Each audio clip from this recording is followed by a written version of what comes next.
everyone, I am Anshika of class 8th B. Today I am going to deliver a speech on this auspicious occasion of Gandhi Jayanti.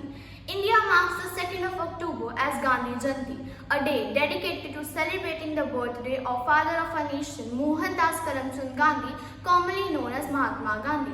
Today, as we celebrate Gandhi Jayanti, we pay tribute not only to the father of our nation, but also to the global symbol of peace and non-violence.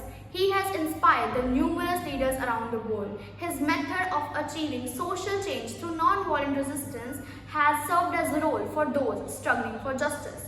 In this year marks the 154th birth anniversary of 𝐀𝐻𝐻𝐿𝐻𝐻𝐻 Gandhi, affectionately known as Bapu and father of our nation. Renowned poet Rabindranath Tagore honored him with the title Mahatma, meaning the one with the greatest soul.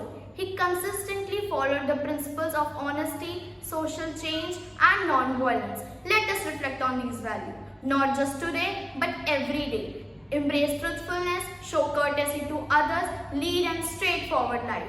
In doing so, we pay homage to the great soul of Mahatma Gandhi, whose legacy lives on in the heart of our nation. Thank you.